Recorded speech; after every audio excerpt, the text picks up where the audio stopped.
అమరావతి రాజధాని నడిబొడ్డులో ముఖ్యంగా నూతనంగా నిర్మిస్తున్న అసెంబ్లీకి ఎదురుగా 70 అడుగుల ఎత్తైన ప్రొఫెసర్ జయశంకర్ విగ్రహం ఏర్పాటు చేయడానికి అనుమతులు ఇవ్వండి అంటూ ఈ Telangana young thinkers forum convener Rohit Vakrala అంట.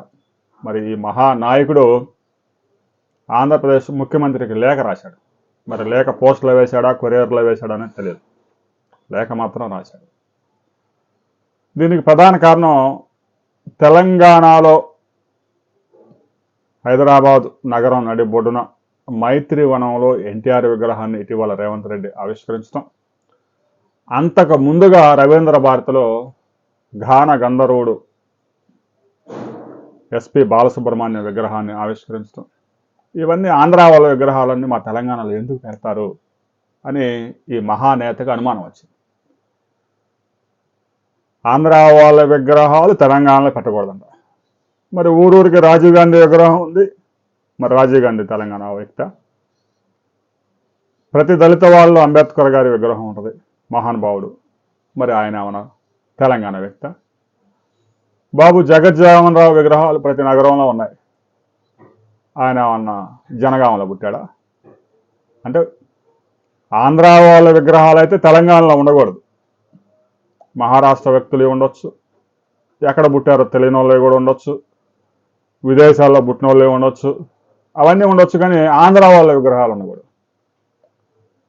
మరి ఆంధ్ర వాళ్ళ పెట్టుబడులు కూడా తెలంగాణలో ఎందుకు పెడుతున్నారు? ఎల్లగొట్టచ్చుగా. సంక నాకి పోతారు. ఆంధ్ర వాళ్ళ పెట్టుబడులన్నీ కనుక తెలంగాణ నుంచి విరమించుకుంటే 40 లక్షల ఉద్యోగాలు లేచిపోతాయి. హైదరాబాద్ నగరం ఈరోజు దేశంలోనే అతిపెద్ద 5 నగరాల్లో ఒక నగరంగా ఎదిగింది అంటే ఆంధ్ర వాళ్ళ పెట్టుబడులు అక్కడ ప్రవహించాయి కాబట్టి హైదరాబాద్ ఆ విధంగా విస్తరించిపోయింది. ఇక ఆంధ్ర ద్వేషాన్ని ఇప్పటికీ రెచ్చగొడుతూనే ఉన్నారు. ఎందుకంటే టీఆర్ఎస్ పార్టీ శుభ్రంగా చెదబట్టిపోయింది. 2014కు ముందు ఆంధ్ర వాళ్ళని తిట్టకుండా ఆంధ్ర వాళ్ళని నిలగొడితే ప్రతి ఇంటికి ఒక ఉద్యోగం, ప్రతి కుటుంబానికి 3 ఎకరాల పొలం వచ్చింది, ఆంధ్ర వాళ్ళందరినీ నిలగొట్టనని చెప్పేసి బాగా రెచ్చగొట్టారు.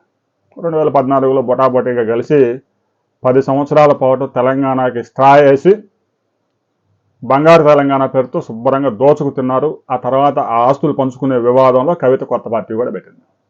ఇప్పుడు మరొకసారి ఆంధ్ర వాళ్ళకి తెలంగాణ వాళ్ళకి శుభ్రంగా గొడవలు పెట్టి మరొకసారి అధికారంలోకి రావాలని ప్రయత్నాలు చేస్తూ ఉన్నారు. తెలంగాణ ప్రజలు విఘ్నులు కాబట్టి ఆ టీఆర్ఎస్ బీఆర్ఎస్ను శుభ్రంగా పొనుకోబెట్టారు. వచ్చే ఎన్నికల్లో వారికి ప్రతిపక్ష హోదా కూడా దక్కే అవకాశం లేదు. మహనీయుల విగ్రహాలు ఎక్కడైనా పెట్టుకోవచ్చు. అంబేద్కర్ గారి విగ్రహం పెడితే ఎవరు అభ్యంతరం వ్యక్తం చేస్తూ ఉన్నారు? ఎవరన్నా అభ్యంతరం వ్యక్తం చేస్తూ ఉన్నారా? ఏం లేదు. మహనీయుల విగ్రహం, నువ్వు జయశంకర్ విగ్రహం కాకపోతే కేసీఆర్ విగ్రహం కూడా తయారు చేయించి రెడీగా ఉంచుకో. ఎందుకంటే అమరావతి రాజధానిలో విగ్రహం పెట్టినా వర్ధంతి జయంతి వచ్చినప్పుడు మళ్ళీ హైదరాబాద్ నుంచి వచ్చి దండయాల. ఈలోపు కాకులు పావురాలు రెట్లేసిన తుడిసేవాడు కూడా ఉన్నాడు. ఎన్టీఆర్ విగ్రహం హైదరాబాద్లో కాంగ్రెస్ పార్టీ వాళ్ళు పెట్టారు. ఇప్పటికీ తెలంగాణలో తెలుగుదేశం పార్టీకి 42 లక్షల ఓటు బ్యాంక్ ఉంది. ఆ ఓటు బ్యాంక్ కోసం పడుతున్న పాటలు చూస్తూ ఉంటే ఒక్కొక్కడు కాంగ్రెస్ పార్టీ వాళ్ళు ఎన్టీఆర్ భజన చేస్తూ ఉన్నారు, బీజేపీ వాళ్ళు ఎన్టీఆర్ భజన చేస్తూ ఉన్నారు. తెలుగుదేశం పార్టీ అంటే ఇంకా ఎన్టీఆర్ పెట్టిన పార్టీ కాబట్టి వాళ్ళ నాయకుడు కాబట్టి ఇబ్బంది లేదు. ఇక టీఆర్ఎస్ బీఆర్ఎస్కి ఎలాగో తెలుగుదేశం పార్టీ సానుభూతి పరుల ఓటు ఒక్కడ కూడా పడే అవకాశం లేదు. ఖమ్మం జిల్లాలో ఎప్పుడైతే తుమ్మల నాగేశ్వరరావుని టీఆర్ఎస్ వదులుకుందో వారి సమాధిని వాళ్ళే తీసుకున్నారు. కిలోమీటర్ల లోపున గొయ్యి తీసి బొందలో పెడతామని కేసీఆర్ ఏదైతే చెప్పాడో ఆ బొందలోనే కేసీఆర్ పోయినారు.